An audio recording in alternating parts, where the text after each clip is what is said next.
You mentioned the Dwenger LaSalle game, so let's start off our Week 5 previews with that. LaSalle, a very good team, a good program, 3-0 so far this season, averaging over 50 points a game, giving up right around 12, 13 points a game. Obviously, we don't see them on a daily basis or even a yearly basis, but in your eyes, what's going to be the biggest key for Dwenger as they make the 3-hour drive down to Cincinnati for this one? Well, that'll actually impact the game. I mean, the kids need to get loose and stretched out, warmed up, because it is a long trip down there. It's a different environment than what they're used to. But, you know, Dwenger doesn't get too high or too low regardless who they play. They've played the Cathedrals of the world. They've played Penn. They've played really, really good programs before. So they're not going to get there and be overwhelmed. But, you know, I would like to see Mike Fiacable throw the ball a little bit more efficiently. I think he was 9 of 19 last week. You know, I'd like to see him get up over that 50% completion, maybe closer to 60%. He's doing a great job running the ball, really done well coming back from the injury this year. But I'd like to see a little bit more productivity out of Fiacable. He has the ability to do that. This is going to be a really tough game for Bishop Dwenger. LaSalle is the 16th rated team in the state of Ohio, which has an abundance of talent over there. For what it's worth, Max Preps has them rated 188th in the nation, whereas Bishop Dwenger's rated 652nd, for what that's worth. But, you know, Dwenger, they've held their own with great teams before, and perhaps they can do it this time as well. Yeah, in my poll, I had Dwenger 691st, so just slightly better than when I take a look at the whole country, because it's obviously you that one team from New Mexico above them. Well, yeah, I think you're wrong. They got a good secondary. Yeah. You know, it's. I'm sure they know. They've seen every team, every of the top 700 teams, so they know how to do that. Also in the SAC, this is going to be a more interesting game, I think, than we thought it was going to be 2 weeks ago. Snyder at Concordia. Concordia has rattled off a couple of nice wins. David Morrison, we started to see why more and more people are interested in him as a college player, obviously committed to Ball State. But this is a game, Snyder Concordia, could be a little more interesting than we might have thought. A little bit. What I'm interested to see is what Morrison can do against probably the most physical defense that he's faced this year. Now, he also runs the ball. He can make plays with his feet. He's been running for his life the couple of times that I've seen him. He has been running for his life, but it'll be interesting to see how Concordia, have they elevated their play? Now, they had a really nice win against Southside the other night. You know, have they taken that next step as a program in its development, and can they be competitive with Snyder? You know, sometimes I think that a game is going to be really competitive. I thought Dwenger Northrop was going to be a really good game last week, 35-0 Dwenger. So you just never know. But I think that for the first time in several years, Concordia might be able to put up some points against Snyder, and maybe they'll be able to scare him a little bit. Speaking of a scare, both Carroll and East Noble are afraid to get scared because they've already both lost a key game in the NHC. Yes. So in some ways, this is an elimination game as far as conference championship goes in the NHC. Carroll traveling up to Kendallville. What do you see as the big key in this one? Because both of these teams lost to a very good opponent at home.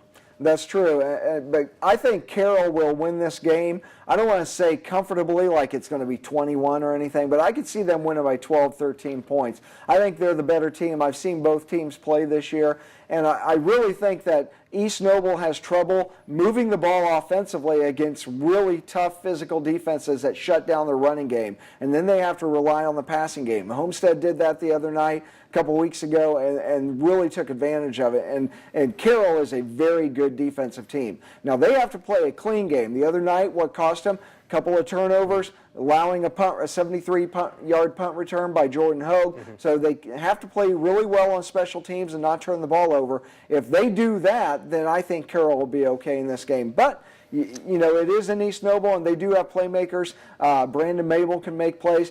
And, you know, East Noble got another defensive touchdown last week. And so that it is an opportunistic defense. So that could play a key in this game as well. And Bryce Wolf has done a really nice job coming in and operating that offense in the absence of Nick Weimer, who's graduated. Yes. So congratulations and kudos to him on what he's been able to do. This isn't going to be for the title in the ACAC, but it's an interesting game. Heritage at Adams Central. Adams Central won their first 2 games of the season, but have lost the last 2. And Heritage, despite getting beaten pretty badly by New Haven in Week 1, Patriots have rebounded nicely. Because they graduated so many key seniors last year, we didn't know what we were going to see from the Patriots. And what we have seen is an offense that continues to improve, I think, week by week. Yeah, Dean Lehrman didn't know what to expect from his own team this year. But you're right. Each week, this young group, this inexperienced group, has gotten better and better. And, Blake Sebring, my compatriot at the New Sentinel, was telling me the other night, he's seen Heritage a couple of times. He says if people had seen Justin Hart at running back for the Patriots, they would all be talking about him. He's a 5'8" kid, not real thick. He's not like a bowling ball fullback type of guy, but he's just tough. He doesn't go down when he's hit initially, and he gets really hard yards for Heritage. And you're right, they're getting better and better each week. Branson Dawson's doing an efficient job at quarterback, very similar to the guys at Carroll and New Haven and Vance Shear and Chandler Boggs. They're not spectacular, but they're efficient and they do their jobs. Branson Dawson's doing the same thing.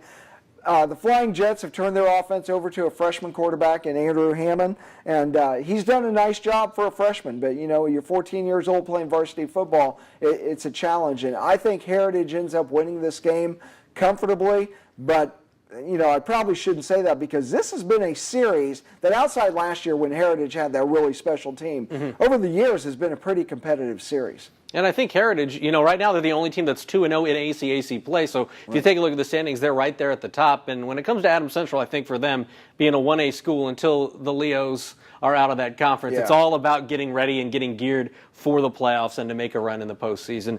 One other big game, NECC, Busco at Angola. I think this was a sexier matchup a week ago before Angola went to Lakeland and lost 31-0. Angola's put up zeros twice this season, albeit against Lakeland and Leo.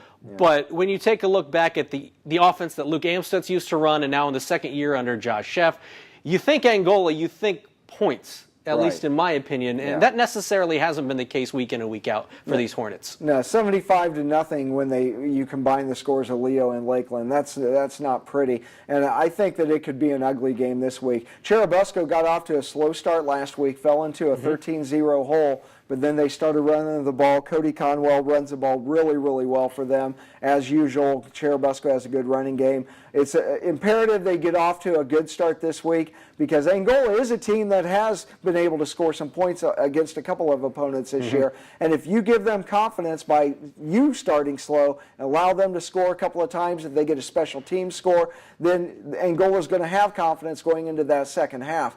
But I really think that Busco kind of stubbed their toe last week, maybe overlooked an opponent, and so they'll play much better this week. I don't look for this to be a very close game at all. But very similar to last week when we thought Busco and Eastside might be a pretty competitive game.